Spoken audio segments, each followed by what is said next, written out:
Thank you very much, First Deputy Prime Minister, and I want to thank you and the government of Uganda in its role as Council President for convening this important meeting on the occasion of the 10th anniversary. This gives member states as well as NGOs an invaluable opportunity to reflect on what we have achieved over the past decade, but more importantly, to look very honestly at what remains to be done to fulfill the promise we made to women a decade ago. We promised that women would be treated as agents of peace and reconciliation, not just as victims of war and violence. I would like to thank Secretary General Bond for his leadership. He has defined a vision for women's empowerment and protection that is guiding this organization, and he is helping to build the institutions that can advance our collective mission. And we are very fortunate to have with us today the UN Under-Secretary General Michelle Bachelet, the first head of UN Women. I am delighted by her appointment and very grateful for her commitment and the excellent presentation that she has already delivered. I also want to recognize Special Representative of the Secretary General Wallström, who is working very hard and needs the support of all of us to implement Resolution 1888 concerning sexual and gender violence. These women are both dedicated advocates for women's rights and participation. And I also want to thank Under-Secretary General Leroy, whose Department of Peacekeeping Operations has taken groundbreaking steps to implement Resolution 1325. Thank you for increasing protection measures for vulnerable women and children and for integrating gender advisors into all missions. And finally, I would like to honor our colleagues in civil society, many of whom are on the front lines, literally on the battle lines, in the fight for gender equality in conflict zones around the world. Thanks in particular to Binta Diop and Mary Robinson, co-chairs of the UN Civil Society Advisory Group for Women, Peace, and Security, who have been tireless advocates for peace and for women's inclusion. So here we are at the 10th anniversary of the UN Security Council Resolution 1325, and we're here to reaffirm the goals set forth in this historic resolution, but more than that, to put forth specific actions, as my colleague, the Foreign Minister of Austria, just did in such a commendable set of proposals.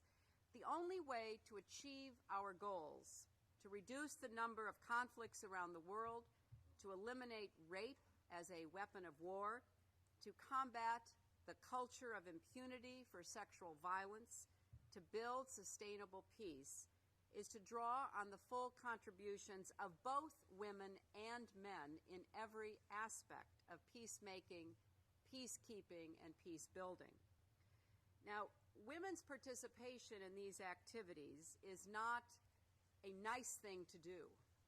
It's not as though we are doing a favor for ourselves and them by including women in the work of peace.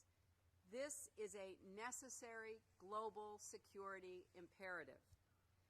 Including women in the work of peace advances our national security interests, promotes political stability, economic growth, and respect for human rights and fundamental freedoms.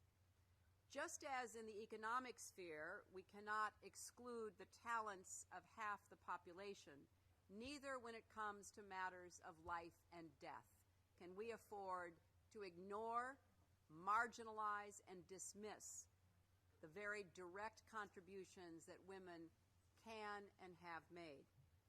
President Obama's national security strategy recognizes that countries are more peaceful and prosperous when women are accorded full and equal rights and opportunity.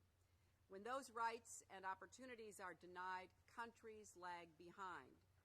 Well, it is also true when it comes to issues of human security, accountability for sexual violence, trafficking of women and girls, and all of the other characteristics of stable, thriving societies that provide maternal and child health care, education, and so much else. Now, in defense, diplomacy, and development, which we consider the three pillars of our foreign policy, we are putting women front and center, not merely as beneficiaries of our efforts, but as agents of peace, reconciliation, economic growth, and stability.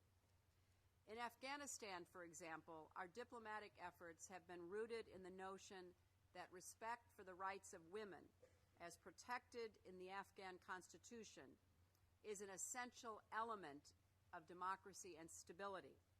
The United States has backed women's inclusion at all levels, including in the recently formed High Peace Council, because we believe the potential for sustainable peace will be subverted if women are silenced or marginalized. Our military has also begun to play an active role. In Namibia, for example, the U.S. military helped train nearly 600 peacekeepers on women's issues who were then deployed to Chad. This type of military-to-military engagement helps ensure that soldiers understand their obligation to protect women and girls in conflict areas and receive the training to know how to do that. From Nepal to Guatemala to Uganda, our development agency, USAID, is promoting women's roles in politics, supporting their participation in local peace committees, and helping develop plans to implement 1325. In fact, in the future, every USAID project to prevent or manage conflict will study its effect on women and will include them in the planning and implementation. But the United States and none of the member states can do this work alone. We need the international community. We certainly need organizations like the International Committee of the Red Cross, which trains women to treat landmine victims in Afghanistan, and the UN High Commissioner for Refugees, which works with men and boys to promote support for women's rights, and the UN itself, which is building up new capacities to combat sexual violence. These and other partners are absolutely essential to fulfilling the promise of 1325. There is no starker reminder of the work still ahead of us than the horrific mass rapes in Democratic Republic of Congo last summer. Those rapes and our failure as an international community to bring that conflict to an end and to protect women and children in the process stands as a tragic rebuke to our efforts thus far. And we all must do more, and we must think creatively. And yes, we may have to challenge some conventional wisdom about how best to end the impunity of those who not only conduct these horrible violations of human rights, but those who permit them to do so. While visiting Goma last year, I pledged $17 million to help prevent and respond to sexual and gender-based violence. This money is now flowing to provide medical and legal services for survivors. In addition, the U.S. military's Africa Command has trained a battalion of Congolese soldiers to work to prevent sexual violence, help victims, and prosecute perpetrators. We know that that is still not happening, and we know that, unfortunately, there is not yet the will, either in DRC itself or in the UN or in the international community, to help bring about an end to impunity. Looking ahead, I am pleased to announce two important steps the U.S. is taking to advance the goals of Resolution 1325. First, the United States will commit nearly $44 million to a set of initiatives designed to empower women. The largest portion, about $17 million, will support civil society groups that focus on women in Afghanistan. The women in Afghanistan are rightly worried that in the very legitimate search for peace, their rights will be sacrificed. And I have personally stated, and I state again here in the Security Council, none of us can permit that to happen.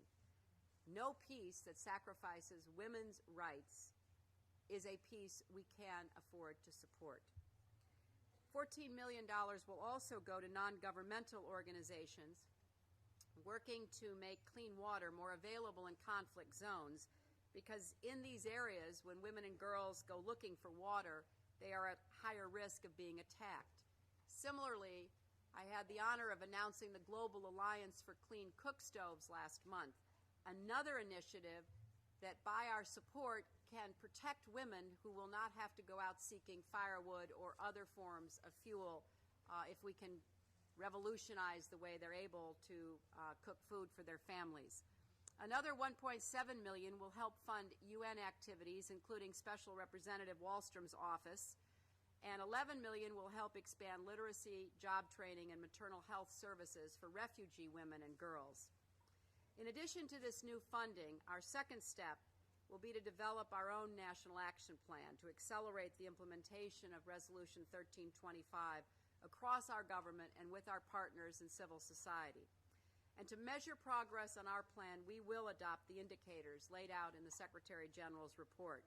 We will measure whether women are effectively represented in the full range of peace-building and reconstruction efforts, whether they are protected against sexual violence, and whether they are the focus of conflict prevention, relief, and reconciliation efforts. Measuring our progress will help ourselves be held accountable and identify those areas where we need to do more. Now, the National Action Plan and the new funding I've announced are two important steps, and we will pursue them with total commitment. But as several have already said, action plans and funding are only steps toward a larger goal. The presidential statement that we hope will be adopted calls for another stock-taking in 5 years. Well, we better have more to report, and we better have accomplished more between now and then. Otherwise, there will be those who will lose faith in our international capacity to respond to such an overwhelming need. Because ultimately we measure our progress by the improvements in the daily lives of people around the world. That must be our cause, and empowering women to contribute all their talents to this cause is our calling. And I thank the member states and the NGOs and others represented here for joining us in this mission. Thank you, Mr. President.